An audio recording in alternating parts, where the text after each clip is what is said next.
चलिए, union budget पेश हो चुका है और इस समय मार्केट डेज हाई पर 1334 पॉइंट, बैंक निफ्टी ऊपर, 300 पॉइंट निफ्टी ऊपर और मिड कैप इंडेक्स में करीब 1.25% की तेज़ी। लेकिन सबसे बड़ा मूव क्लियरली बैंक निफ्टी में, सबसे ज़्यादा सेलिंग बैंक निफ्टी में हुई थी और वहाँ सबसे ज़्यादा मूव 1300 पॉइंट का मूव इस समय और 42,000 का एक बार जरा कॉल ऑप्शन लेकर आइए निफ्टी बैंक का और देखिए वहाँ पर क्या ज़बरदस्त मूव आपको दिखाई देगा 42,000 की निफ्टी बैंक के कॉल ऑप्शन में।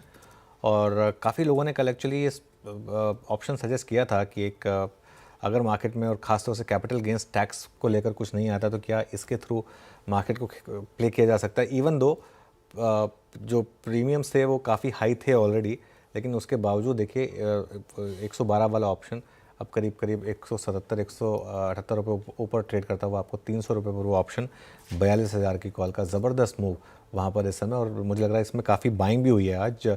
ये ऑप्शन शायद राइटिंग इतनी नहीं हुई है। एक काम करते हैं, कुछ और ट्रेड्स ले लेते हैं और एक बार गाबा जी और राहुल जी से भी कॉल ले लेते हैं। उसके बाद मारुति की मैनेजमेंट भी हमारा वेट कर रही है। गाबा जी, क्या लग रहा है मार्केट देख के? लग रहा है कि ये ऑल टाइम हाई की तरफ वापस स्टार्ट हो गया मूव और इस समय आप अप्रोच क्या रखेंगे? इंडिविजुअल ट्रेड क्या होगी?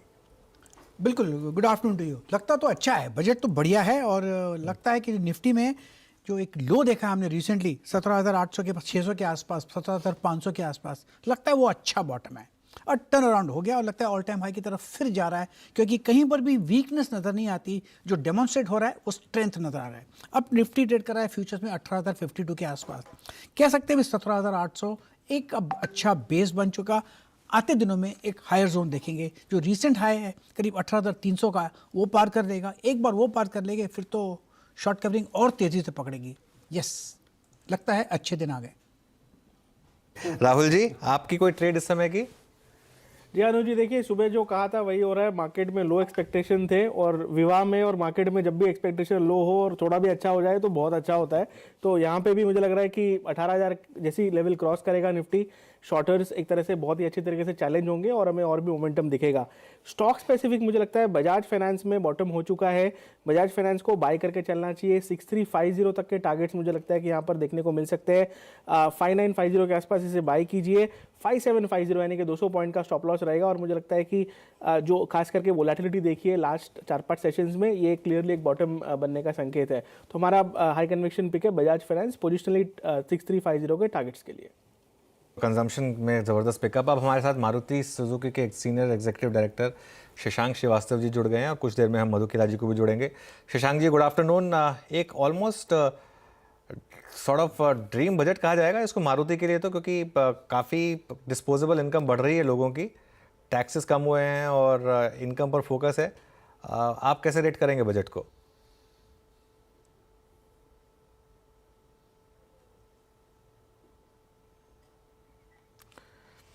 अच्छा चलिए ठीक है, एक काम करते हैं, शशांक जी के पास जाएंगे लेकिन पहले मधु किला जी को जोड़ लेते हैं। मधु भाई, गुड आफ्टरनून। मार्केट ज़बरदस्त सलामी दे रहा है बजट को, 300 पॉइंट निफ्टी ऊपर, आपका view? Anuj, I think it's absolutely, जैसे आपने बोला अभी, ये बिल्कुल ड्रीम बजट लगता है। And you know, finance minister ने हर एंगल से डिलीवर किया है and this will result into a lot of confidence building. See क्या था, मार्केट तो एक ही चीज देख रहा था that you know there should not be tinkering on capital gains, but considering कि इलेक्शन के एक साल के पहले का बजट था, it could have been much more populist. We could have slipped on the fiscal situation as well.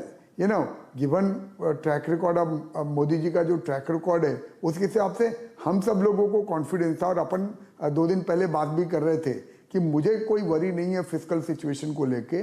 पर अनुज भाई, लगता है कि रियली फाइनेंस मिनिस्टर ने हर तरफ से डिलीवर किया है और लोगों के हाथ में भी, बिकॉज पर्सनल टैक्सेशन में भी चेंजेस है, यू नो, लोगों के हाथ में भी थोड़ा ज़्यादा पैसा होगा।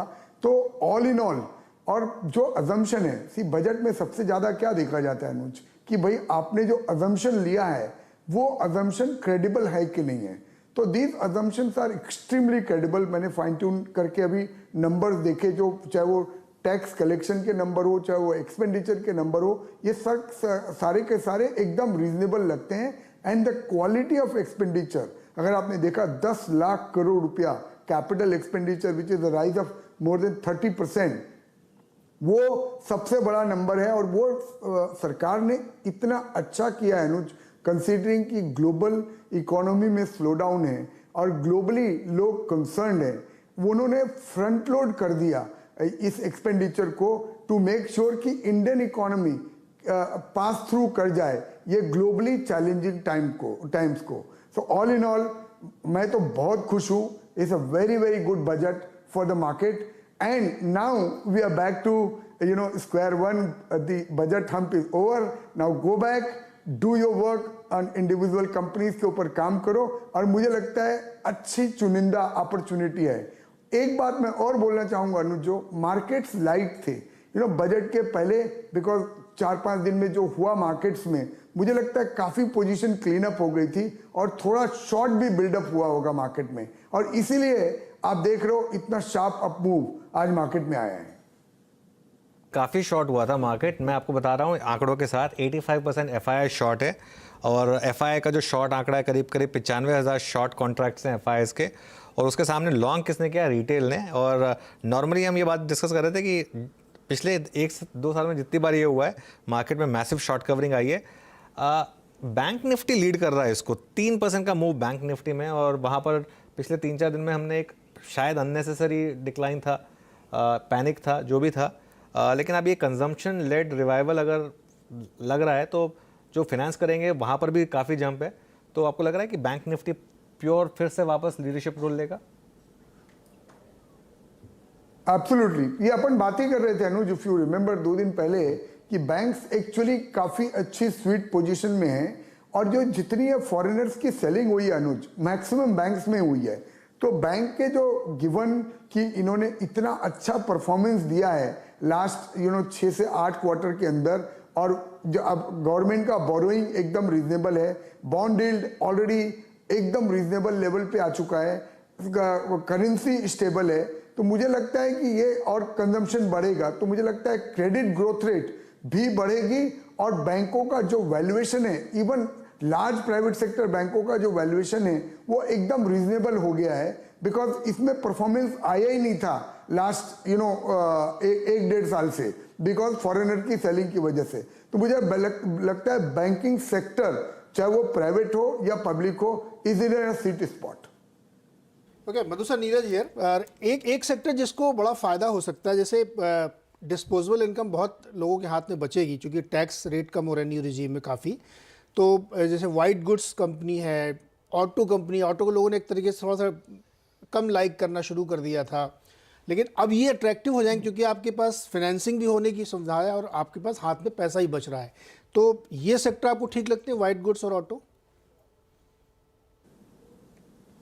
मैं क्या बोल रहा हूँ दोस्त, ये बफे है, यहाँ पे जिसको जो पसंद है आप बॉटम अप एनालिसिस करो, और बॉटम अप एनालिसिस की से जब आपको चुनिंदा ऑटो एंसिलरी कंपनी भी मिलेगी, वाइट गुड्स कंपनी भी मिलेगी, इंफ्रास्ट्रक्चर सेक्टर में भी कंपनी मिलेगी, बैंक एंड फाइनेंशियल सेक्टर में भी कंपनी मिलेगी। नाउ ये अब आपकी पर्टिकुलर इंडिविजुअल कंपनीज की एनालिसिस के ऊपर है और आपकी अंडरस्टैंडिंग के ऊपर है इस बाजार में कितना पैसा कमाएंगे आप। सबसे बड़ा जो डिलीवर मेरे हिसाब से फाइनेंस मिनिस्टर ने किया है, उन्होंने इस बात को रिकॉग्नाइज किया कि सेंटिमेंट स्पॉइल करके अभी कुछ फायदा नहीं है, और कैपिटल गेन्स को लेके स्टॉक मार्केट के अंदर जो एक इनहेरेंट घबराहट थी कि इसमें बड़ा टिंकरिंग हो सकता है, वो नहीं आया। तो अब तो बिजनेस एज यूजुअल है। 2 दिन के बाद हम बजट की ज़्यादा बात नहीं करेंगे, पर कंपनी सेक्टर्स की बात करेंगे, और वहाँ पे इंडिविजुअल चुनिंदा कंपनीज जहाँ पे परफॉर्मेंस अगले 2-3 साल अच्छी आने वाली है, वही अब हमारा काम है, और वही करके यहाँ से इस बाजार में मुझे लगता है काफ़ी पैसा बनेगा। करेक्ट, तो इसमें काफ़ी पैसा बनेगा। और चुनिंदा सेक्टर, जैसे कि मधु कह रहे हैं कि खास तौर पे आप देखिए स्टॉक अलग से देखिए कौन से बेटर हो रहे हैं यहाँ पे, और उसके हिसाब से देखा। मधु जी, एक चीज़ और समझ आता हूँ आपसे, जो मैथ्स है बजट की पूरी, वो ठीक लगती है आपको, फिट बैठती है क्या? एकदम परफेक्ट लगती है बॉस। मैं बोला उन्होंने जो किया है ना, मतलब मैं बोलूँगा बहुत ज़्यादा कंजर्वेटिव भी नहीं है और डेफिनेटली ऑप्टिमिस्टिक तो नहीं है।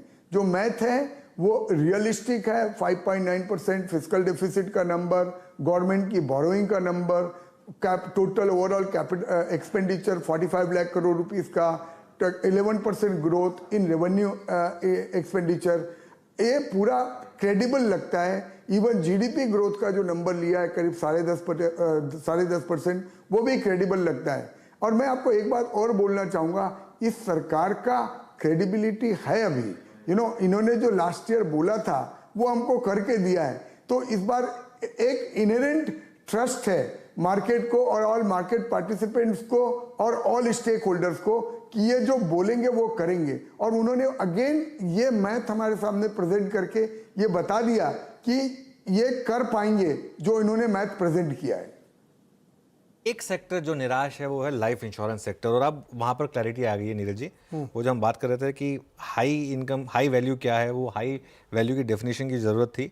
लाइन पढ़ देता हूँ मैं। It is propose to provide that where aggregate of premium for life insurance policies other than ULIP issued on or after 1 April 2023।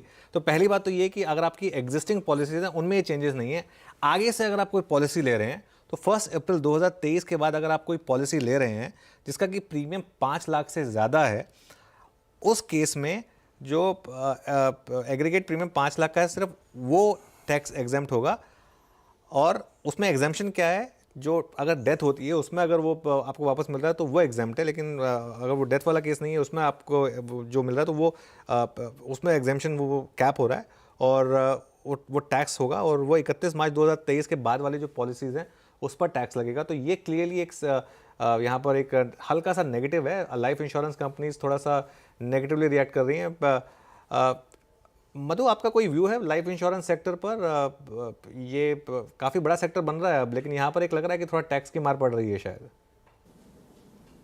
नहीं अनुज, मेरा कोई पर्टिकुलर व्यू नहीं है इस पर्टिकुलर सेक्टर पे। मेरा कोई इन्वेस्टमेंट्स भी नहीं है ना, मेरा कोई व्यू नहीं है। ठीक है, समझ गया। तो अच्छा, और यहाँ से फिर कैपिटल गुड्स, इंफ्रास्ट्रक्चर, जहाँ पर आपका बहुत बड़ा फोकस रहा है मधु भाई, यहाँ से आपको लग रहा है कि L&T जैसे स्टॉक्स यहाँ से भी अच्छा आउट परफॉर्म करेंगे? अनुज, इंडिविजुअल कंपनीज की बात नहीं करेंगे, पर मुझे लगता है उस सेक्टर में अपॉर्चुनिटी बहुत है।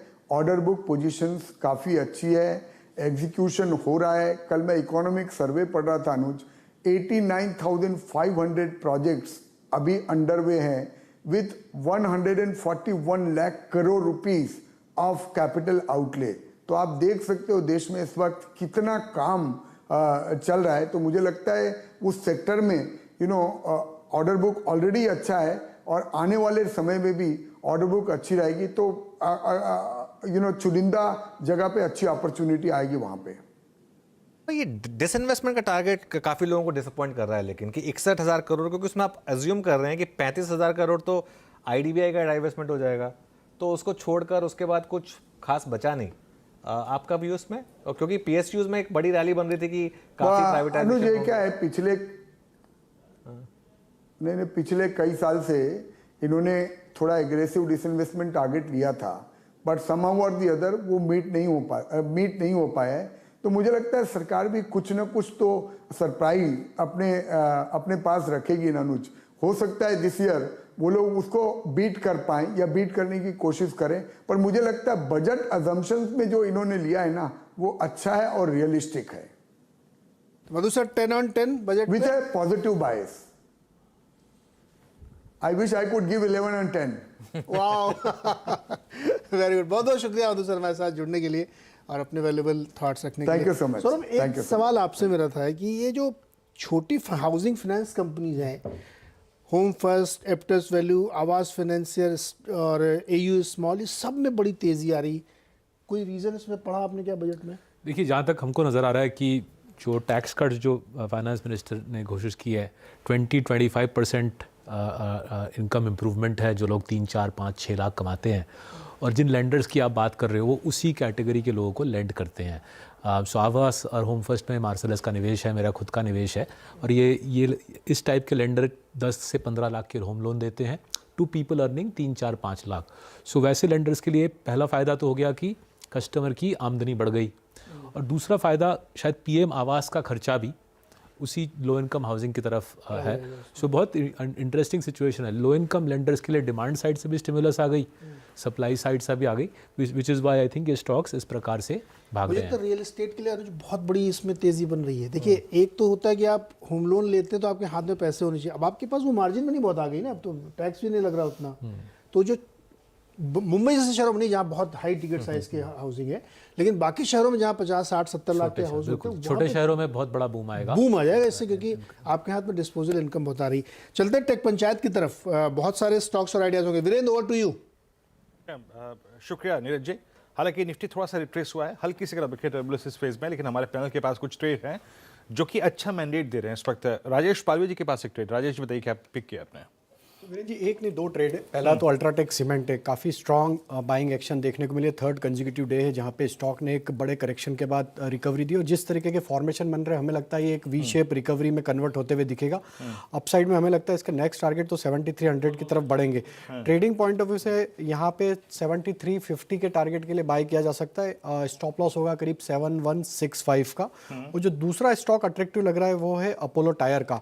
स्टॉक में देखें तो जिस तरीके से आज बाइंग इंटरेस्ट बना है, स्टॉक अपने प्रीवियस स्विंग हाई को अब क्रॉस करते हुए दिख रहा है, कंसोलिडेशन रेंज का ब्रेकआउट हुआ है। हमें लगता है अपोलो टायर को कॉल ऑप्शन के थ्रू ट्रेड किया जा सकता है। 340 का कॉल ऑप्शन बाय कर ले, 10 रुपए के आसपास ट्रेड कर रहा है। इसमें 7 रुपए का स्टॉप लॉस रखें और 18 से 22 रुपए तक के अपसाइड के टारगेट आते हुए दिख सकते हैं। तो अपोलो टायर 340 का कॉल ऑप्शन बाय करके तेजी का ट्रेड लिया जा सकता है। जी, अल्ट्राटेक सीमेंट में उतनी ही अनुपात में तेजी होती हुई जितने पोस्ट अर्निंग्स यहाँ पे डिप आया था। अच्छा, ये जो अपोलो टायर्स का जो ट्रेड था वो हमने सुबह लिया था करीब करीब 325 के आसपास चंदन के साथ।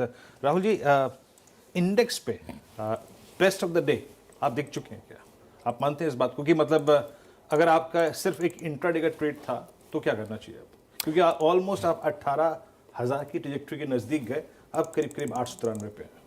जी बिल्कुल। देखिए जो आज का मूव है मेरे हिसाब से हो चुका है, लेकिन कहीं ना कहीं अगर 17,900 स्पॉट में उसके ऊपर की क्लोजिंग आती है तो मेरे हिसाब से पोजिशनली जो पूरी हमने 4-5 सेशन में मंदी देखी, मेरा पोजिशनली व्यू था, कैरी करूं फिर उसको? बिल्कुल अगर 17,900 के ऊपर की क्लोजिंग आती है स्पॉट में तो बिल्कुल कैरी करना है। इंट्राडे में थोड़ी वोलेटिलिटी हो सकती है, बट क्लोजिंग बेसिस पे लेवल अगर डट जाता है तो मेरे हिसाब से 18,200 की तैयारी कर रही है निफ्टी। ओके, अच्छा अमित जी आपके पास कोई ट्रेड? जी वीरेंद्र जी, मुझे टाटा स्टील का स्ट्रक्चर पॉजिटिव लग रहा है। मॉर्निंग में हमने देखा कि जिंदल स्टेनलेस में एक स्ट्रॉन्ग मूव आया था। टाटा स्टील का अगर हम स्ट्रक्चर चार्ट देखें तो चार्ट ने 6-7 दिनों का पुल बैक दिया जिसने अपने 100 एमआ पे जाके सपोर्ट लिया, और आज की जो कैंडल है that is closing above 10 EMA, stock में काफ़ी ट्रैक्शन है। तो स्ट्रक्चर देखते हुए लगता है कि यहाँ पे भी जिंदल स्टेनलेस जैसा मूव आने की संभावनाएं हैं। 123 का इसका प्राइस है, इसे बाय करें कैश में।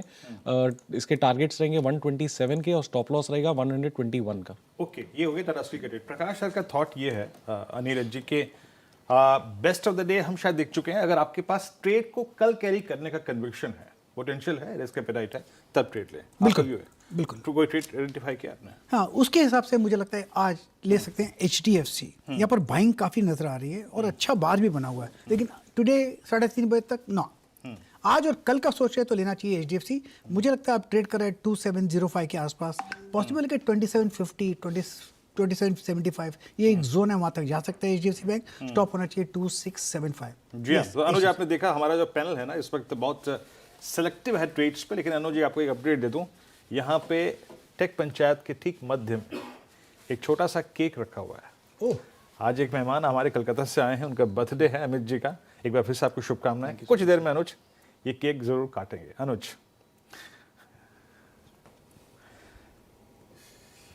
मार्केट पर फोकस करते हैं। थोड़ा सा हल्का हुआ है नीरज जी मार्केट। 300 पॉइंट जो निफ्टी ऊपर था वो 200 रह गया, और बैंक निफ्टी भी करीब करीब 1000 रह गया, लेकिन ठीक है, इतना तो चलता है। रामदेव अग्रवाल जी भी जुड़ गए अब हमारे साथ। Ramdev ji, good afternoon. खुश होंगे आप बजट से? सारे बॉक्सेस टिक कर रहा है, मतलब सारा अरिथमेटिक फिट बैठ रहा है कि नहीं? हाँ, देखिए बजट में हुआ क्या है कि भाई जो थोड़ा सा एक तो बजट के एक हफ्ता पहले से थोड़ा सा ये एक पर्टिकुलर IPO लेके थोड़ा सा डिस्टर्बेंस था, मार्केट करेक्ट हो गया था, वो एक अच्छा हो गया। दूसरा ये कि ये कैपिटल गेन से ऊपर थोड़ा सा डिस्कशन था, वो भी मेंशन ही नहीं हुआ। सो एक्चुअली बजट बहुत अच्छा आया है, और अब आगे जो है जो आपका 6 से 7% ग्रोथ की बात है, और उसके आगे 7 से 8% ग्रोथ की बात है। तो ग्रोथ है, बहुत बहुत बड़ा फोकस है। एक बार बाबू लोग दिल्ली में ग्रोथ में भी फोकस हो गए तो वो आएगा। अब उसके बेसिस पे कैसे कॉर्पोरेट अर्निंग्स बैठेगा, अब बाजार अपने अपने खुद के मोमेंटम से चलेगा। खुद के मोमेंटम से चलेगा। तो अब बाजार में जो एक डर था रामदेव जी, अब वो नहीं है। तो एक मान सकते हैं कि एक जो अभी रिसेंट करेक्शन आई वो अब खत्म हो गई है। हाँ, वो तो अब मतलब हो ही गया, वो कहानी अलग हो गई। अब जो है मतलब अपने खुद के जो बजट के प्रपोजल्स हैं, जो इकोनॉमी में होगा, जैसे आपका अगले साल का कैपिटल एक्सपेंडिचर है काफ़ी 7 से 10 लाख करोड़ की है, तो will it be front loaded, will be back loaded, मतलब किस स्पीड से कैपिटल एक्सपेंडिचर होगा। दूसरा एक ये है कि भाई रूरल इकोनॉमी जो है काफ़ी वीक थी, 22-23 में रूरल इकोनॉमी काफ़ी वीक थी। तो अब वो उसका ट्रिकल डाउन इफेक्ट आगे चल के जैसे कैपिटल एक्सपेंडिचर होगा तो उसका इफेक्ट रूरल इकोनॉमी पर कितना पड़ेगा, वो मेरे को लगता है वो भी एक दूसरा फोर्स होगा 23-24 में। तीसरा प्राइवेट कैपेक्स जो अभी तक थोड़ा सा म्यूटेड है, वो भी मेरे को लगता है कि जैसे जैसे क्वार्टर्स पास होंगे, जैसे जैसे इकोनॉमी पिकअप होगा, वो भी आएगा। तो मुझे लगता है जो ग्रोथ फोकस है गवर्नमेंट का बजटरी प्रपोजल में, वो चलेगा। और जैसे रेगुलेटर्स को भी बोला उन्होंने, एक चीज़ हमने सुना कि रेगुलेटर्स को बोला है कि भाई जो एप्लीकेशंस हैं वो टाइम बाउंड फैशन में डिस्पोज ऑफ करने का है। पहले क्या था कि काफ़ी अच्छे से सुधार हो रही थी लेकिन टाइम बाउंड नहीं था। तो वो एक बड़ा चीज़ जो है ना, एक गवर्नमेंट में आ रहा है कि भाई you have to be responsible, 3 महीना, 90 दिन, 30 दिन जो भी है वो सामने वाले एप्लीकेंट को मालूम पड़ना चाहिए। ये एक नया प्रपोजल दिखा मुझे। दूसरा एमएसएमई का पेमेंट जो है वो भी टाइम पे होना, कि भाई आप यदि नहीं पेमेंट करोगे तो आपको उस साल में डायरेक्शन नहीं मिलेगा। ये बहुत बड़ा प्रपोजल है, लेकिन इसका क्लैरिटी देखना चाहिए कि क्या है प्रपोजल और कितना कॉर्पोरेट सोर्सिंग है एमएसएमई से, वो भी देखना चाहिए। एक काम करते हैं सौरभ, मैं आपको शुक्रिया बोलूँगा क्योंकि सुबह से आप जुड़े हुए हैं हमारे साथ, तो और आपको फ्री करते हैं अब। शुक्रिया जुड़ने के लिए हमारे साथ। तो और अब और मेहमान जुड़ेंगे हमारे साथ कुछ देर में। लेकिन तो रामदेव जी, एक और चीज़ जो इस समय दिख रही है मार्केट में कि बैंकिंग स्टॉक्स में काफ़ी ज़बरदस्त तेज़ी है, और कुछ आपके जो फेवरेट स्टॉक्स हैं जैसे HDFC बैंक वगैरह, ये कुछ लीड कर रहे हैं इसको। तो ये मान लिया जाए कि बैंकिंग के पास अब वापस कमान आ जाएगी मार्केट की, क्योंकि कंजम्पशन को फाइनेंस वही करेंगे। हाँ, मुझे लगता है कि बैंकिंग अच्छा तो करेगा, क्योंकि देखिए एक तो क्या है कि बैंक की बैलेंस शीट पूरी साफ हो गई है। कोविड में जो रहा था वो भी साफ हो गया। उसके ऊपर से भी सिर्फ 12 महीने हुए हैं क्रेडिट साइकिल पिकअप करने में। तो यदि मान लो आपको 11-12% यदि आपका नॉर्मल GDP ग्रोथ रेट है, तो आपका क्रेडिट ग्रोथ ऑफ 13-14% पक्का होगा। और ये बैलेंस शीट में आपको ऑपरेटिंग लिवरेज आएगा, प्रॉफिट अच्छे आएंगे, और वैल्यूएशन बहुत करेक्टेड है। इसमें देखिए बैंक्स बहुत अच्छा करने वाले हैं, 20%, 25% अर्निंग्स ग्रोथ आएगा, लेकिन उसके पी मल्टीपल भी करीब 15 और 20 के बीच में है। तो मेरे ख्याल से ये एक सेक्टर बहुत बड़ा सेक्टर है, करीब 2-2.5 लाख करोड़ प्रॉफिट जो है यहाँ से आता है साल में। तो मेरे को लगता है ये सेक्टर तो अपना डोमिनेंस बना के रहेगा, और ऐसा लगता है मुझे कि ये सेक्टर का will be the one of the largest gainers in next 12 months और सो। रामदेव सर, चूंकि कई सारे टैक्स प्रपोजल्स हैं, लोगों के हाथ में पैसे भी बचेंगे, इंफ्रास्ट्रक्चर में बहुत बड़ा खर्च किया गया है, लेकिन अगर एक या दो सेक्टर हम आपसे जानना चाहें कि जहां पे सबसे ज़्यादा उनको फ़ायदा हो सकता है, वो क्या होंगे? देखिए, फ़ायदा तो ऐसा कुछ बजट में किसी को डोल आउट नहीं किया हुआ है कि भाई जो मार्केट, जो इकोनॉमी का मोमेंटम है, देखिए 30 लाख करोड़ का एडिशनल GDP बनेगा अगले साल। 270 से 300 लाख करोड़ का जो भी 28-30 लाख करोड़ का एडिशनल GDP बनेगा। अब उसमें कौन सा सेक्टर को डिस्प्रोपोर्शनेट बेनिफिट होगा? बैंकिंग को तो पक्का बेनिफिट होगा। आपका कैपिटल गुड्स वाले हैं जितने हैं, उनको फ़ायदा होगा। कैपिटल गुड्स मैन्युफैक्चरर्स जैसे L&T है या दूसरे भी कॉन्ट्रैक्टिंग कंपनीज है, सब ये जितने भी कॉन्ट्रैक्टिंग कंपनीज हैं, मेरे ख्याल से उनके ऑर्डर बुक काफ़ी हेवीली फुल रहेगा, और मोर इम्पॉर्टेंटली एग्जीक्यूशन होगा। मतलब जब आपका लोकेशन है तो ऑर्डर देने से काम नहीं चलेगा, आपका एक्चुअल एग्जीक्यूशन होगा, कैश पे आउट होगा। सो मुझे लगता है इस बार जो कॉन्ट्रैक्टिंग कंपनीज हैं और मटेरियल्स हैं जैसे स्टील है, सीमेंट है, ये सब का डिमांड भी अच्छा बढ़ेगा। तो ऐसा कोई डायरेक्ट आप नहीं बोल सकते कि एक पर्टिकुलर कंपनी को, सेक्टर को बहुत फ़ायदा हुआ है, लेकिन जनरल मोमेंटम इकोनॉमी में अच्छा रहेगा। जैसे मैं पहले ही बोला कि भाई प्राइवेट कैपेक्स किधर चालू होने वाला है, प्राइवेट कैपेक्स चालू होगा, और हाउस होल्ड कैपेक्स जो है, जो हाउसिंग में जो कैपेक्स है वो कैसे होगा, मतलब कितने स्पीड से हाउसिंग का, अभी तो डिमांड बहुत अच्छा है, यदि हाउसिंग का यदि मान लो डिमांड अच्छा रहा, मेरे ख्याल से रहना चाहिए, तो मेरे ख्याल से ये इसका trickle down effect across the board सब जगह आएगा। रामदेव जी, ये एक इंश्योरेंस सेक्टर को थोड़ा झटका लगा है। ये आपको लग रहा है कि ये नीजर के या फिर ये मतलब थोड़ा सा नहीं करना चाहिए था? अभी देखिए थोड़ा सा उन्होंने जो है जो कहीं कहीं मिस यूटिलाइजेशन होगा, कुछ सजेशंस होगा। म्यूचुअल फंड वाले बोल रहे थे कि ऐसा, मुझे बोल रहे थे कि भाई म्यूचुअल फंड वालों का सजेशन है कि भाई now they are because they have the tax break that is competing with the mutual funds and all, तो उस टाइप का कुछ रैशनलाइजेशन होगा। मुझे नहीं लगता उसका बहुत ज़्यादा नीजर हुआ है, लेकिन देखना चाहिए किसके बिजनेस में कितना बड़ा कॉम्पोजिशन है। बहुत बड़े हाई जो टैक्स सेविंग के लिए जो बड़ा इंश्योरेंस पॉलिसी लिए हुए हैं, कीमैन इंश्योरेंस और ये सब, तो उसमें कितना अंतर पड़ेगा। लेकिन clearly it is not a, मतलब थोड़ा तो नेगेटिव है उनके लिए फॉर द टाइम बीइंग, लेकिन क्या है पेनिट्रेशन इतना कम है इंश्योरेंस का कि आपको उसमें जो बिजनेस मोमेंटम है, हेल्थ हो, जनरल हो, चाहे लाइफ हो, वो मेरे ख्याल से कंटिन्यू रहेगा। तो रामदेव जी, कितने मार्क्स देंगे बजट को 10 में से, अगर आप रैंक करना चाहेंगे तो? 10 आउट ऑफ 10। 10 out of 10। चलिए, और मार्केट यहाँ से फिर तेजी लगातार होगी, मंदी खत्म? देखिए नहीं, ये तो साहब देखिए, जो आपका जो 7-8 दिन का जो सेल ऑफ था, एक फियर था बजट का, और थोड़ा सा जो भी बाजार में करेक्शन था वो हो गया, तो उसके चलते मतलब ये रिलीफ रैली मैं तो बोल रहा हूँ इसको, ठीक है। लेकिन आगे यहाँ से देखिए मल्टीपल तो आपके पूरे हैं, 20, 21, 22 के पी मल्टीपल हैं इंडेक्स के। अब सवाल क्या है, अर्निंग्स कैसे आएगा?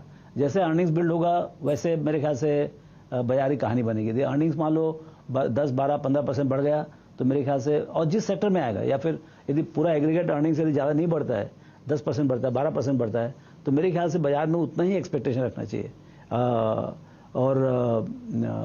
सो मेरे को नहीं लगता है कि बाजार में बहुत लंबी जगह है, क्योंकि बाजार का मल्टीपल बहुत नीचे नहीं है।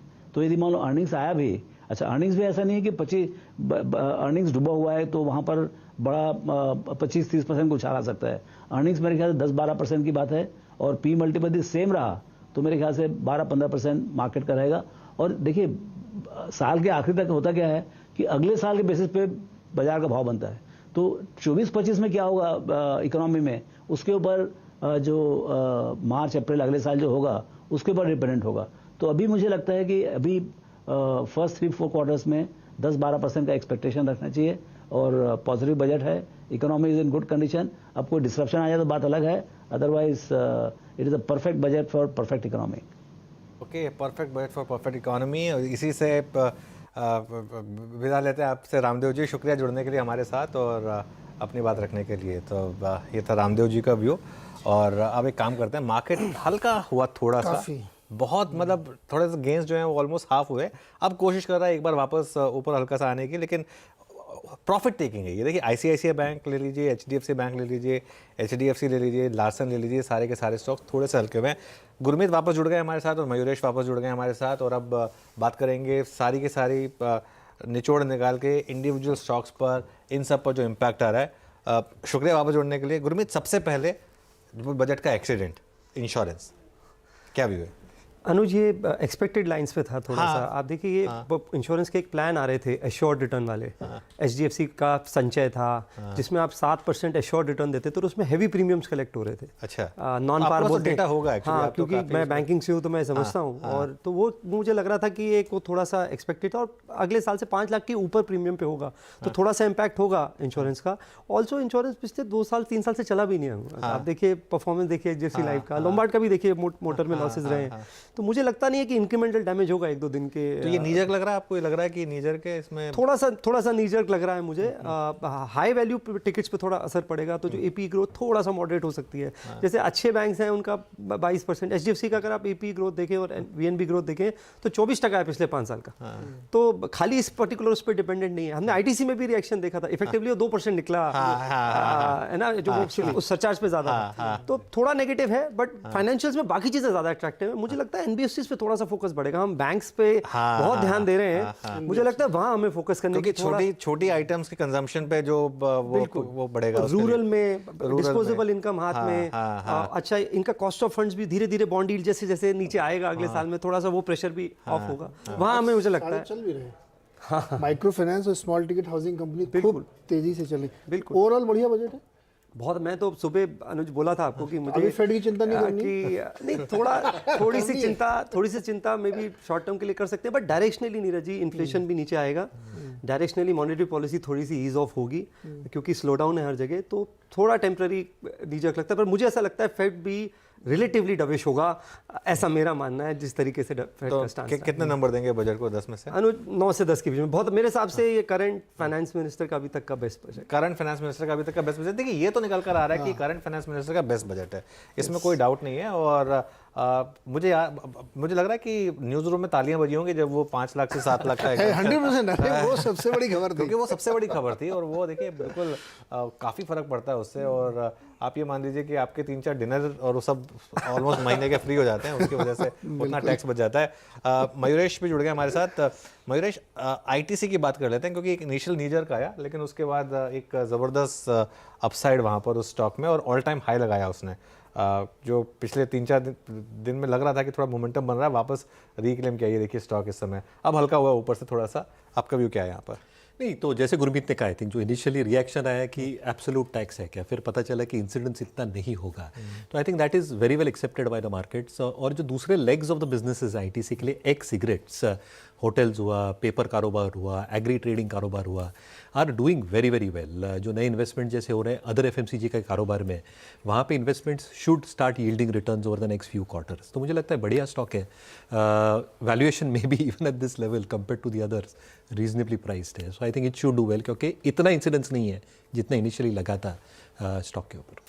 चलिए काम करते हैं अब। मिडिल क्लास को जो छूट मिली है इनकम टैक्स में, उस बहुत बड़ी राहत मिली है। तो नई दरों पर रेवेन्यू सेक्रेटरी संजय मल्होत्रा से हमारे संवाददाता आलोक प्रियदर्शी ने एक एक्सक्लूसिव बात की, वो बातचीत सुनाते हैं आपको।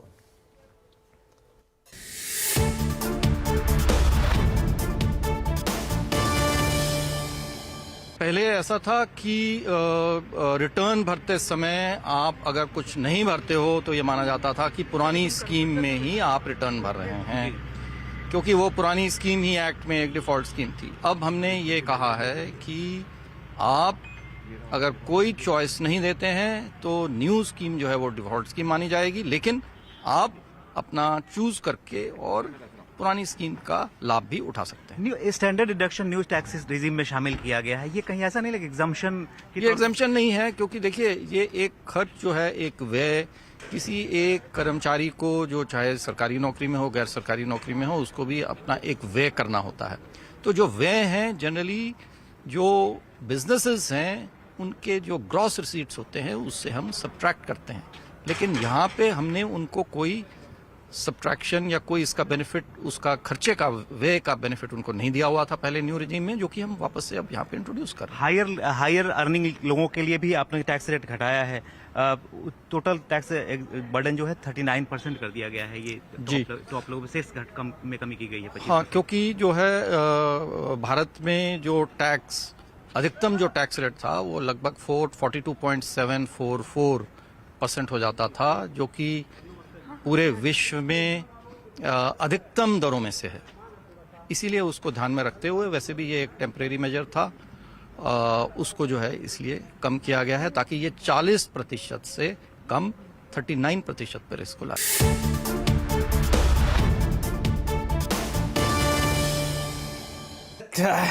दो तीन चीज़ और नीरज जी, एक और रीज़न जो इंश्योरेंस कंपनियों के गिरने का है वो ये है कि अब गवर्नमेंट का फोकस बहुत क्लियर है कि नई टैक्स रिजीम में वो डिफॉल्ट हो जाएगी। तो जो आपको वैसे भी एक एग्जम्पशन मिलते थे हाउसिंग इन्वेस्टमेंट में, इंश्योरेंस में करने से, वो थोड़े से अब कम हो रहे हैं, थोड़े डिसइंसेंटिवाइज हो रहे हैं, क्योंकि देखिए काफ़ी लोग इंश्योरेंस प्रोडक्ट्स में टैक्स पर्पज से इन्वेस्ट करते हैं। हालांकि वो करना नहीं चाहिए, इंश्योरेंस को प्योर इंश्योरेंस रखना चाहिए, लेकिन वो कई लोग करते हैं, तो उसकी वजह से क्लियरली एक इम्पैक्ट आ रहा है। अच्छा, मार्केट हल्का हुआ है, जो 300 पॉइंट निफ्टी था अब सिर्फ 100 रह गया, और ऑल सडन डन अगर आप एक स्मार्ट ट्रेडर रहे हैं और आपने ये जो पॉप जब खत्म हुआ उसको अगर आपने बेचा है, तो वहाँ से आपको एक अच्छा खासा 200 पॉइंट का मूव भी मिला है डाउन साइड पर भी। तो एक क्लियरली एक समय मार्केट मूव आ रहा है। 700 पॉइंट बैंक निफ्टी ऊपर रह गया सिर्फ। अच्छा, मिड कैप इंडेक्स देखिए, मुझे डर लग रहा है कहीं ये मिड कैप इंडेक्स रेड में ना चला जाए, क्योंकि पिछले 2-3 दिन से लगातार मिड कैप इंडेक्स में रैली थी, बहुत ज़बरदस्त रैली थी मिड कैप इंडेक्स में, और एडवांस डिक्लाइन लेकर आई है। एडवांस डिक्लाइन तो 1.45:1 ही रह गया है। ये गुरमीत, ये क्या डर लग रहा है मार्केट को कि ये क्या कहीं ये टू गुड टू ट्रू वाला बजट था, इसके लिए कहीं ये लग रहा है मार्केट को डर, या वो इनिशियल बस वो शॉर्ट कवरिंग हो गई, सब शॉर्ट थे कि कैपिटल गेंस पे कुछ ना आ जाए, रिलीफ मिला, शॉर्ट कवरिंग आई और मार्केट एकदम से उसके बाद जिस तरीके से ये ऊपरी लेवल से हल्का हुआ है? मुझे लगता है अनुज, ये जो इम्पोर्टेंट फेड इवेंट है उसको लेके भी शायद प्रॉफिट टेकिंग हुआ हो, और आंकड़े आएंगे तो पता लगेगा। दूसरा, ये मैंने पहले भी कहा है, ये जब भी 10 ईयर इंटरेस्ट रेट बॉन्ड 7.5 के आसपास रहा है, अगले 3 साल का रिटर्न बॉन्ड फंड्स का 8% होता है। अगर आप ये इंडेक्सेशन लेंगे 3 साल 2 महीने का, तो आपका डायरेक्टली वो रिटर्न टैक्स फ्री हो जाता है इंडेक्सेशन। तो 8% टैक्स फ्री एक ऑल्टरनेटिव है कुछ ना करने का, गवर्नमेंट बॉन्ड लेने का। तो एक डिस्काउंटिंग रेट है, तो मुझे लग रहा है ये थोड़ा जो इंपॉर्टेंट इवेंट है फेड का, उसके पहले शायद हो सकता है लाइटनिंग हुई हो। वो एफआई के जो सेल आंकड़े हैं वो देखने पड़ेंगे आज का फिगर कैसा है। बट ओवरऑल मुझे लगता है ये जो एक LTCG वाला न्यूज़ था ये आउट ऑफ द वे है। आप कैपेक्स देखिए अनुज, 1.67% था 2017 में जीडीपी का, अभी 3.3, डबल कर दिया है। तो आप कैपेक्स ज़्यादा कर रहे हैं, आप डिस्पोजेबल इनकम ज़्यादा दे रहे हैं, आपकी मैक्रो इकोनॉमिक स्टेबिलिटी है, बैंकिंग सिस्टम क्लीन है, इससे अच्छा मैक्रो बैकड्रॉप नहीं ये हो सकता। 8.2% यील्ड वाला कोई एक आध फंड का नाम बता दीजिए, हमारे जो व्यूअर्स हैं वो पूछ रहे हैं कि कोई तो प्योर जो गिल्ड फंड है, एक टारगेट मैच्योरिटी सेगमेंट आता है अनुज, जिसमें सिर्फ जीसेक या स्टेट गवर्नमेंट बॉन्ड्स होते हैं, उनका यील्ड 7.5 से 7.70 के बीच में होता है। थोड़ा सा अगर आप 80-20 मिक्स करेंगे, AAA AA का, जैसे अच्छे AA हैं टाटा मोटर्स, श्रीराम, तो कुछ जगह यील्ड 8% तक पहुंच जाता है। तो उसमें SBI का एक मीडियम ड्यूरेशन फंड है, कुछ एक्सिस के हैं, HDL टारगेट मैच्योरिटी फंड एक बहुत अच्छी सेगमेंट है, उसमें मैच्योरिटी डिफाइंड है कि 2027 2000, तो उसमें वॉलेटिलिटी भी कम होती है, होल्ड टू मैच्योरिटी होता है, एक्सपेंस बहुत कम होता है, तो एक अच्छा ऑप्शन है जो देखा जा सकता है। करेक्ट।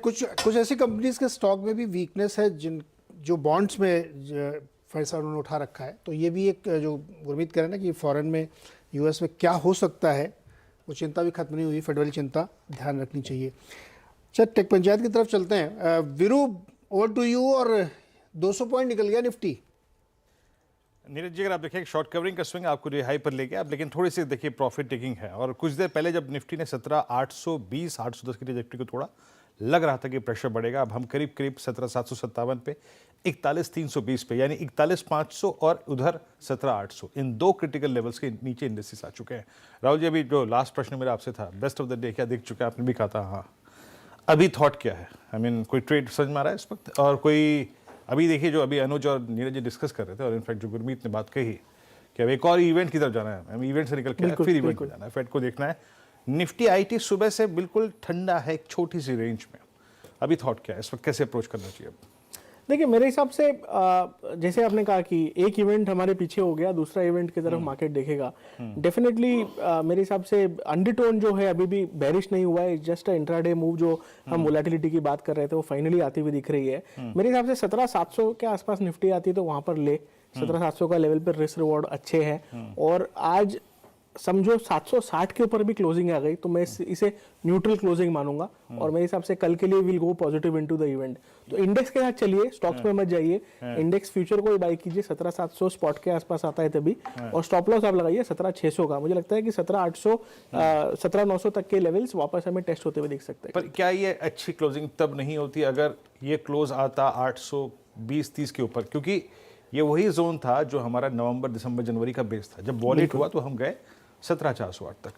ये अच्छा क्लोज तब होता शायद अगर आपके अनुसार 820 के ऊपर 30 के ऊपर, तो ज़्यादा अच्छा क्लोज होता है ना? बिल्कुल, मतलब आइडियल आपके परसों के कल के कमेंट्स 770 के ऊपर का सस्टेन करना बहुत जरूरी है। करेक्ट। हाँ, अगर आप देखें तो वहां से जो 40 पॉइंट साफ हुए हैं, 70 पॉइंट साफ हुए हैं, वो थोड़े से आप देखें इस वक्त परेशान करते हुए निफ्टी को। कोई ट्रेड स्टॉक फ्यूचर्स पे? या सो मैं इंडेक्स के साथ ही जाना चाहूंगा, स्टॉक्स को यहाँ पे अवॉइड करूंगा। मेरे हिसाब से एक 30 पॉइंट नीचे निफ्टी आती है तो वहां पर बाय करें। स्टॉप लॉस जो है हमें स्पॉट के हिसाब से 17,600 का लगाना है, और मुझे लगता है कि कल इवेंट के बाद हमें और एक अपस्विंग यहाँ से देखने को मिल सकता है। जी हाँ अनुज, ओवर टू यू। इवेंट की घबराहट फेड के थोड़ा सा परेशान करती हुई बाजार को। अनुज, अभी वापस आएंगे आपके पास उस केक कटिंग के लिए भी, लेकिन अभी हमारे साथ मारुति सुजुकी के senior executive director Shashank Srivastava ji जुड़ गए हैं। Shashank ji, good afternoon. सबसे पहले तो आप बजट को कैसे रेट करेंगे, क्योंकि आपकी कंपनी के लिए तो एक्चुअली काफ़ी, मैं सोच रहा हूँ काफ़ी अच्छा है, क्योंकि नॉर्मली लोगों की पहली कार जो होती है वो मारुति होती है। मतलब एक जो कोई नौकरी करने आता है वो जब कार लेने का सपना देखता है तो सबसे पहले डिफ़ॉल्ट ऑप्शन जो होता है वो मारुति का होता है। और अब जो एक टैक्स एग्जेम्पशन लिमिट बढ़ी है, ऑब्वियसली उससे एक डिस्पोजेबल इनकम बढ़ेगी, तो काफ़ी लोग 2 व्हीलर से 4 व्हीलर में ट्रांजिशन करना चाहेंगे। आपको लग रहा है कि ये आपके लिए काफ़ी एक अच्छा बजट साबित हो सकता है? जी बिल्कुल, मुझको ऐसा ही लग रहा है। और जैसे आपने बिल्कुल दुरुस्त फरमाया कि एक तो इनकम टैक्स में जो स्टैंडर्ड डिडक्शंस वगैरह बढ़े हैं, और अक्रॉस, सिर्फ नीचे एंड पे ही नहीं, अक्रॉस ऑल इनकम कैटेगरीज जो इफेक्टिव टैक्स रेट है वो कम हुआ है। उसकी वजह से जो डिस्पोजेबल इनकम है वो बढ़ेगी, और वो ऑटो के लिए अच्छी है, क्योंकि the propensity to spend, because auto से actually is a discretionary item, therefore it's very important to have a higher disposable income. और इस डिस्पोजेबल इनकम बढ़ने से, खासकर अगर इफरात ज़र जो है, जो इन्फ्लेशन रेट है वो अगर कम होता है, तो ज़रूर इसमें पॉजिटिव रहेगा ऑटो इंडस्ट्री के लिए। शशांक जी, लेकिन डिस्पोजेबल इनकम भी बहुत बढ़ रही है और सरकार कैपेक्स भी खूब ज़बरदस्त 30% बढ़ा के कर रही है, तो ये बजट इन्फ्लेशनरी नहीं लगता आपको? जी देखिए, जो कैपेक्स है उसका भी एक एक्चुअली बहुत पॉजिटिव इफेक्ट है, आप जानते हैं, क्योंकि वो डिमांड साइड पे और सप्लाई साइड दोनों को वो मुतासिर करता है। डिमांड साइड पे भी बढ़ता है, और शॉर्ट टर्म में और लॉन्ग टर्म और मीडियम टर्म में वो जो है लॉन्ग टर्म कैपेसिटी यूटिलाइजेशन के लिए भी बहुत बेहतर साबित होता है। तो ये कैपेक्स बहुत अच्छी बात है, और इंक्लूडिंग एक्सपेंडिचर जो रेलवेज में हो रहा है वो भी एक बहुत ही हाई लेवल पे है, हाईएस्ट एवर एक्चुअली। तो ये सब अच्छा है, और आपने सही बिल्कुल फरमाया कि अगर ये जो फिस्कल कंसोलिडेशन है उसकी ट्रेजेक्टरी थोड़ी और तेजी से होती तो शायद बेहतर रहता। 5.8% का प्रेडिक्शन है, और शायद 25-26 में 4.5% का वो है। उससे शायद थोड़ा सा इन्फ्लेशनरी ट्रेंड आ सकता है, बट वो रुझान मेरे ख्याल में जो मनफी उसका जो इम्पैक्ट है वो उसके मुस्बत इम्पैक्ट से कम है। In other words, the positives are outweighing the negative. But you are right, we have to watch out, because remember, if inflation goes up, then you will have a issue with higher repo rates and higher bank rates, and 80% of the retails in auto industry जो है हमारे industry में 80% का जो cell होता है वो loan के थ्रू होता है। तो हाँ, आपका बिल्कुल दुरुस्त है कहना, और हमें इस बात का एक खास ध्यान रखना पड़ेगा। शुक्रिया जुड़ने के लिए हमारे साथ और अपनी बात रखने के लिए। तो ये मारुति, और क्लियरली मारुति एक बेनिफिशियरी होगी, क्योंकि अगर डिस्पोजेबल इनकम बढ़ेगी तो लोग ऑब्वियसली, जो जैसे मैं कहता हूँ पहली कार एक आप सपना देखते हैं तो वो मारुति का ही देखते हैं। और इस समय करीब, हालांकि ऊपर से मार्केट भी हल्का हुआ। अच्छा, मिड कैप इंडेक्स रेड में आने वाला है, ये ध्यान रखिए। हमने ये इसकी बात की थी नीरज जी कि यहाँ तो कुछ एकदम से कोलैप्स हुआ, और मिड कैप इंडेक्स अब रेड में आने वाला है। और ये बजट डे पे ये सब होता है, मार्केट दोनों तरफ मूव करता है। इसमें एक ये कोई इसमें घबराने की या कोई विशेष बात नहीं है। हाई से काफ़ी गिरा है मिड कैप इंडेक्स, और निफ्टी के जो गेंस हैं, 300 पॉइंट वाला निफ्टी एक्चुअली अब रह गया है सिर्फ 76 या 77 पॉइंट। एक्चुअली एक बार तो 60 पॉइंट ही रह गया था सिर्फ। और अदानी एंटरप्राइजेस लेकर आइए अब एक बार ज़रा, 8% का डिक्लाइन यहाँ पर अदानी एंटरप्राइजेस के स्टॉक में, 2749। अब मैं ये सोच रहा हूँ कि जिन्होंने कर दिया इन्वेस्ट एफपीओ में एक्चुअली वो क्या सोच रहे होंगे, क्योंकि एक तो उसमें 54 मतलब भाव है, और हाँ, 3111 था। हाँ, अगर मतलब लोअर साइड में भी आप देखें, बिल्कुल लोअर साइड पे भी लगाया है आपने, तो भी 2753। गुरमीत, ये हो क्या रहा है यहाँ पर फिर फाइनली? मुझे लगता है ना, ये जो न्यूज़ आया कि क्रेडिट स्विस जो अदानी के बॉन्ड्स पे मार्जिन कॉल्स और इंक्रीमेंटल लेंडिंग नहीं कर रहा है, इससे वापस, तो मैंने हमेशा देखा है, कभी भी आप किसी भी बड़ी एंटिटी पे जब क्राइसिस आया, आप उसका बॉन्ड प्राइसेस देखिए। बिल्कुल। तो बॉन्ड प्राइसेस आपको बताता है कि प्रॉब्लम खत्म हुआ है कि नहीं। आप अगर आपको ध्यान होगा, येस बैंक का 81 बॉन्ड डिफ़ॉल्ट होने के पहले वो 80, 60, 70, 42 रुपये तक ट्रेड कर रहा था जब आरबीआई ने डिसीजन लिया उसको राइट ऑफ करने का। वोडाफोन का अगर आप बॉन्ड देखेंगे, मार्केट में ट्रैक करेंगे, जब वोडाफोन का शेयर क्रैश हुआ, तो जब ये बॉन्ड प्राइसेस में स्टेबिलिटी आएगी तब मेरे हिसाब से वो कम्प्लीटली हम बोलेंगे आउट ऑफ द वुड्स है।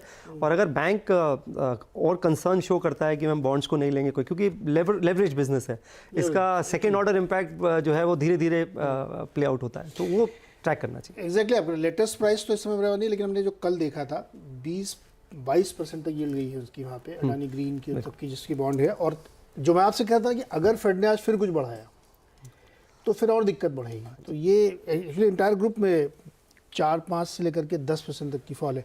लेकिन आप बीच में एक चीज़ और बता रहे थे, कुछ आपने और पढ़ा नया। हाँ, एक इसमें एक वेल्थ बिजनेसेस जो होते हैं बैंक के, और ये आनंद राठी वेल्थ है, IIFL है, ये एक प्रोडक्ट पढ़ते हैं MLD, मार्केट लिंक डिवेंचर बोलते हैं। ओके। इसमें क्या होता है कि आप एक कंडीशन डालते हैं कि उस पर 10% टैक्स लगता है 12 महीने के बाद, उसे भी डेट में ऐड कर दिया है।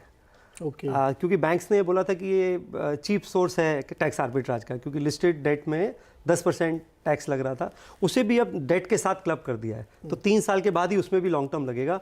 एनबीएफसीज के लिए ये एक मेजर सोर्स था बोरिंग का। पिछले साल एमएलडी का इशुएंस 80,000 करोड़ है, तो इसका कुछ इम्पैक्ट मुझे लगता है जो एनबीएफसीज एमएलडीज इशू करती हैं, जैसे आइडलवाइज, श्रीराम, ये लोग काफ़ी एमएलडीज इशू करते हैं, और भी काफ़ी आईएफएल करता है, काफ़ी करता है, वहाँ पे थोड़ा सा इम्पैक्ट हमें देखना पड़ेगा। हल्का सा कॉस्ट ऑफ बोरिंग बढ़ सकता है, और वेल्थ बिजनेस के लिए भी थोड़ा सा इम्पैक्ट है। ये काफ़ी इंपॉर्टेंट प्रोडक्ट है बिजनेस मोबिलाइजेशन का, जितनी भी आपके वेल्थ मैनेजमेंट बुटीक्स हैं उसके लिए। ओके, तो ये एक और नई जानकारी, इन सब पे असर दिखेगा, थोड़ा सा फर्क पड़ना चाहिए मेरे हिसाब से। आनंद राठी वेल्थ और जो ये, हाँ थोड़ा, क्योंकि ये डेट का एक मेजर एलोकेशन होता है, और बोरिंग भी चीप पड़ती है एमएलडी के, क्योंकि इसमें 10% टैक्स लगता है, टैक्स आर्बिट्राज। ओके अच्छा, इस बीच जो है काफ़ी सारे स्टॉक, इंडियन होटल तो भी 9% ऊपर बना हुआ है, चोला इन्वेस्टमेंट भी चल रहा है आज, डिक्सन टेक्नोलॉजी, जीएसपीएल, तमाम सारे स्टॉक्स में अगर आप देखेंगे तो एक सन्ड्री है यहाँ पे, मतलब अलग अलग सेक्टर से जिसको जहाँ से लग रहा है कि फ़ायदा हो सकता है उसमें एक बढ़िया तेज़ी यहाँ पे बनते हुए देखने को मिल रही है। लेकिन कुछ स्टॉक्स है जहाँ पे अच्छी खासी गिरावट, जैसे लाइफ इंश्योरेंस वाले हमने सारे देखे लाइन से 8-9% तक वो नीचे आ चुके हैं।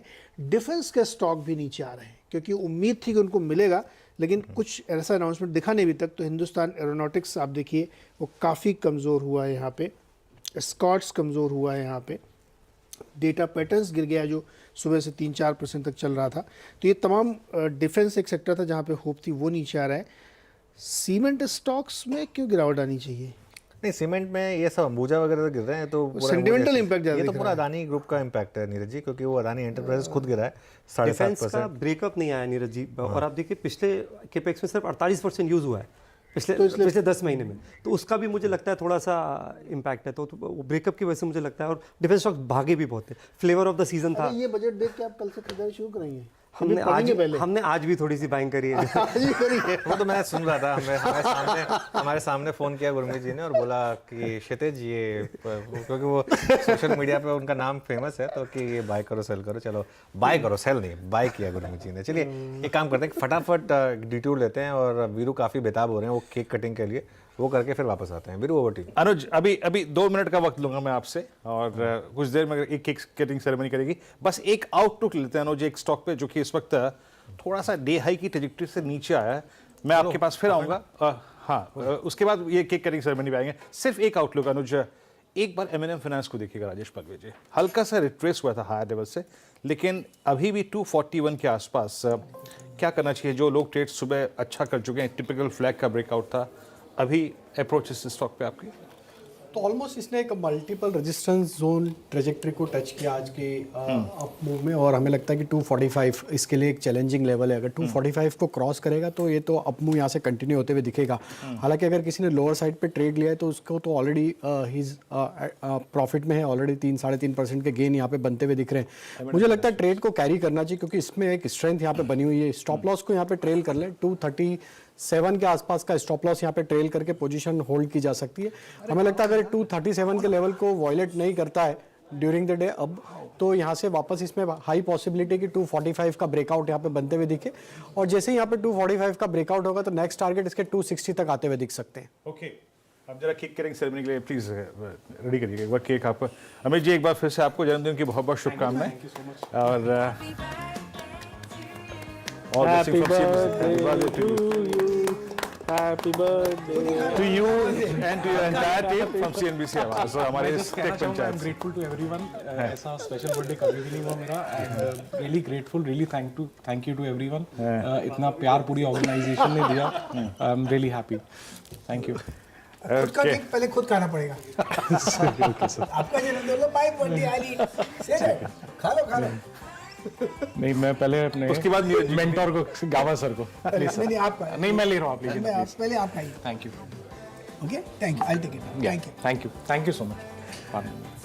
Over to you Anuj. शुक्रिया वीरू, और एक काम करेंगे, एक ब्रेक लेंगे, लेकिन मार्केट का एक बार रुक कर लेते हैं। मिड कैप इंडेक्स कभी भी रेड में जा सकता है, 29 पॉइंट ऊपर रह गया सिर्फ, और निफ्टी सिर्फ 55 पॉइंट ऊपर। एक्चुअली आज की जो बड़ी ट्रेड है वो एक्चुअली एकदम बजट के अनाउंसमेंट के बाद लॉन्ग, लेकिन उसके बाद जो ज़्यादा बड़ी ट्रेड प्ले आउट हुई है वो शॉर्ट साइड पर प्ले आउट हुई है। तो एक काम करते हैं, ब्रेक लेते हैं, ब्रेक के बाद आखिरी के 1.5 घंटे बचेंगे, मार्केट पर फोकस करेंगे, बजट पर फोकस करेंगे, और गेस्ट को जोड़ेंगे, और लौट कर आते हैं एक छोटे से ब्रेक के बाद।